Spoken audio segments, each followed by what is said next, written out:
সবাইকে নমস্কার। আজকে এখানে বড় কাটালে যে সিদ্ধেশ্বরী মন্দিরের উদ্বোধন, সেই উদ্বোধনে আমাদের মাঝে উপস্থিত আছেন মহারাজ যোগী Adityanath ji, honourable chief minister Uttar Pradesh. আমি ত্রিপুরাবাসীর পক্ষ থেকে ওনাকে ত্রিপুরাতে আসার জন্য স্বাগত জানাচ্ছি। আমাকে যখন মহারাজজি আমাকে বললেন যে আপনি একটু কথা বলুন মহারাজজির সাথে, আমাদের উত্তরপ্রদেশের সিএম সাহেবের সাথে।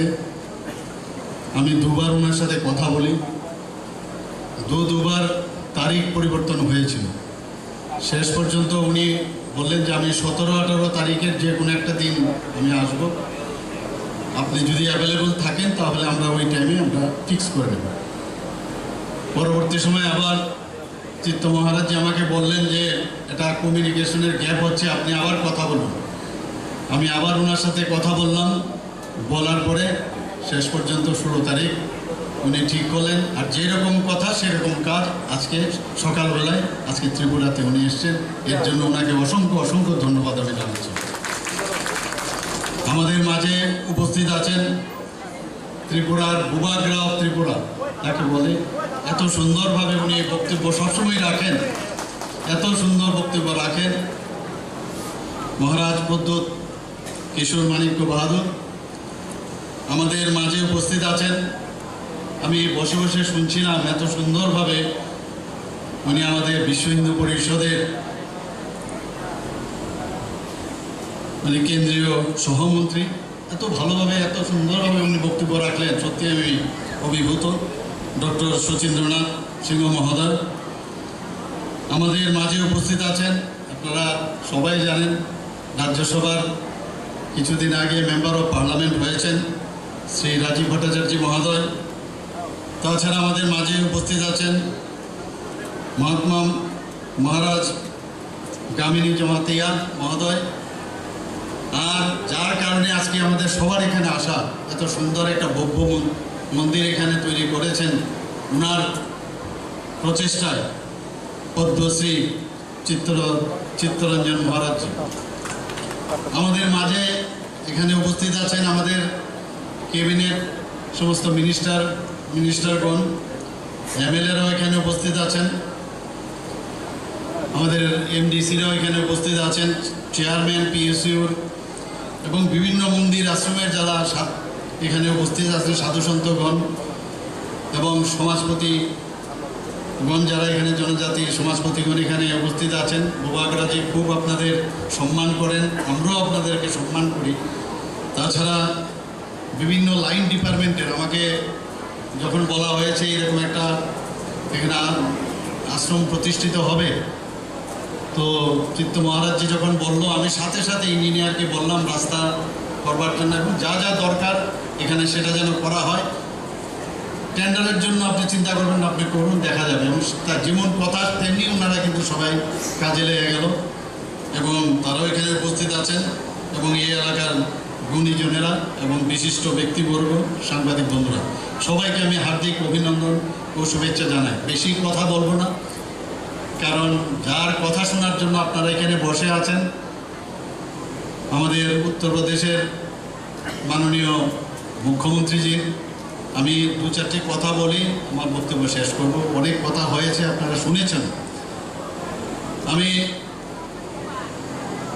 গুরুদেব শ্রী শ্রী শান্তিকালীর যে ঐশ্বরিক আশীর্বাদ এবং স্বামী চিত্তরঞ্জন মহারাজের যে অক্লান্ত পরিশ্রম, যে কারণে আজকে যেভাবে উনি ত্যাগ ও নিষ্ঠার যে উৎসর্গতার যে প্রকাশ আজ এই মন্দিরের উদ্বোধনের মাধ্যমে সেটা কিন্তু আমরা দেখতে পাচ্ছি। আমরা ত্রিপুরাতে প্রায় 35 বছর আমরা দেখেছি যাদের রাজত্বকালে ত্রিপুরাতে একটা নাস্তিকের পরিবেশ এখানে তৈরি হয়েছে। মনে হচ্ছিল ভগবান আছে কি নাই, এরকম একটা অবস্থা হয়েছে। অথচ আমাদের তো আছে, আমাদের যারা পূর্বপুরুষরা তারাও দেখেছেন, এখানে আলোচনা হয়েছে চারিদিকে মন্দির, আমরা মন্দিরে যাই, পূজা অর্চনা করি, কিন্তু এরকম একটা বাতাবরণ করেছে যারা ঈশ্বরকে বিশ্বাস করে না, নিজেদের নাস্তিক, তো সমস্ত মানুষকেই একটা নাস্তিকের পরিবেশ এখানে তৈরি করেছিল। কিন্তু আমাদের মাননীয় প্রধানমন্ত্রী নরেন্দ্র মোদীজি এটা আমাদের বিশ্বাস করতে হবে, মানতে হবে। যখন উনি দায়িত্বভার সামলালেন, সারা ভারতবর্ষের মধ্যে আবার যেন একটা আস্তিকের যে পরিবেশ সেটা কিন্তু তৈরি হয়েছে। আমরাও সেই দিশায়, ত্রিপুরা সরকারও আমরা সব জায়গায় চেষ্টা করছি, যে কারণে আজকে এত সুন্দর একটা ভব্য কার্যক্রম এবং এত বড় একটা সুন্দর একটা মন্দির এখানে প্রতিষ্ঠিত হয়েছে। আমাদের এখানে পর্যটনের ক্ষেত্রে বাইরের থেকে মানুষ আসে, ত্রিপুরা সুন্দরী মন্দির দর্শনে আসেন, কসবা মন্দিরে আসেন, 14 দেবতার মন্দিরে যান, এরকম অনেক মন্দির ত্রিপুরাতে আছে। কিন্তু আমি আশা করব আগামী দিন এই যে মন্দির এখানে সিদ্ধেশ্বরী মন্দির এখানে প্রতিষ্ঠিত হয়েছে, এটাও পর্যটকদের কাছে একটা মানে পর্যটনের একটা আশ্রয়স্থল হবে। আমি নিশ্চিত যে আগামী দিন সেইভাবে সেটা এখানে হবে। আমি আজকের যে বর্তমান যে পরিস্থিতি ত্রিপুরাতে আপনারা জানেন, একটা সময় ছিল 35 বছরে একদিকে যেমন নাস্তিকের পরিবেশ, আরেকদিকে উচ্ছৃঙ্খলতার পরিবেশ আমরা দেখেছি। কোথায় কোথায় বন্দুকের নল থেকে শক্তি, এসব আমরা শুনতাম। আমরা সবাই জানি, দেখেছি কি অবস্থা হয়েছিল। ইয়াং জেনারেশনকে পরপর 2-3টে জেনারেশন আমরা আমাদের চোখের সামনে দেখেছি, তারা কিন্তু তাদের যে কাজ দেশের জন্য করা, রাজ্যের জন্য যে করা উচিত তারা করতে পারে না। এই মাননীয় প্রধানমন্ত্রীজি আসার পর এবং আমাদের যে সরকার এখানে প্রতিষ্ঠিত হওয়ার পর আপনারা দেখছেন যে আমরা কিন্তু এখন একটা আস্তিকের পরিবেশ এখানে নিয়ে এসেছি। মানুষ বুঝতে পারছে ভগবান ছাড়া কিচ্ছু হবে না। যে যাই বলুন, ভিডিও অলরেডি তৈরি আছে, সব তৈরি আছে, খালি এটাকে মাঝে মাঝে দেখানো। কোথায় কে যাবে, কার কি হবে, মানুষের কি উন্নতি হবে, কিভাবে রাজ্যের উন্নতি হবে, সেটা কিন্তু সব তৈরি, খালি ভিডিও দেখানো সেটা বাকি। কাজে আস্থা আমাদের রাখতে হবে, বিশ্বাস আমাদের রাখতে হবে, আমাদের ঈশ্বরের প্রতি আমাদের বিশ্বাস রাখতে হবে। আমি আজকের বিশেষ করে চিত্ত মহারাজজি যেভাবে কাজ করেন এখানে, সত্যি আমার গর্বে বুক ফুলে ওঠে যে এরকম একজন মহারাজ আমরা ত্রিপুরাতে আমরা পেয়েছি। ওনার যেভাবে উনি কাজ করেছেন, বিভিন্ন হোস্টেল ছেলেদের জন্য হোস্টেল নিয়ে পড়াশোনার জন্য যাতে ঠিকভাবে পড়াশোনা করতে পারেন, স্কুল করেছেন, হোস্টেল করেছেন, খাওয়া দাওয়ার ব্যবস্থা করেছেন, বইপত্রের ব্যবস্থা করেছেন। আমি ওনার আশ্রমেও গেছি, সেখানেও আমি দেখেছি অমরপুরের। তো সব জায়গায় উনি যা দরকার মানুষের জন্য এখানেও সেই চিন্তাভাবনা উনি করেছেন। বর্তমানে ওনার প্রায় 24টার মতো আশ্রম এখানে ত্রিপুরায় আছে এবং প্রায় 1500-এর মতো স্টুডেন্ট উনি পড়ান এবং তাদেরকে আধ্যাত্মিক এবং স্পিরিচুয়াল এবং সত্যিকারের মানুষ হওয়ার যে পড়াশোনা করা উচিত সেইভাবে ওনার সেই শিক্ষা লাভ উনি করাচ্ছেন। এবং এখন পর্যন্ত প্রায় 7000-এর উপরে যারা মানে উচ্চ শিক্ষায় ওনার স্কুল থেকে পাশ করে তারা উচ্চ শিক্ষায় এখানে গেছে।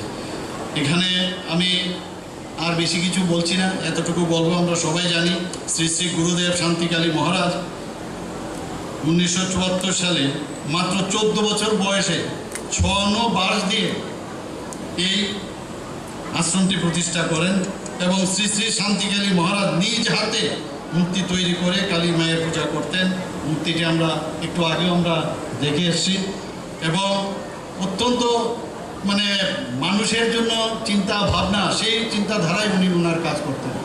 আমি আবার এখানে আমাকে নিমন্ত্রণ করার জন্য আমি মহারাজ চিত্ত মহারাজজিকে আমি ধন্যবাদ দেব এবং আমি ধন্যবাদ দেব আমাদের উত্তরপ্রদেশের মাননীয় মুখ্যমন্ত্রীজি এখানে আসার জন্য। সবাইকে অসংখ্য ধন্যবাদ জানিয়ে আমি আমার বক্তব্য শেষ করছি। জয় হিন্দ।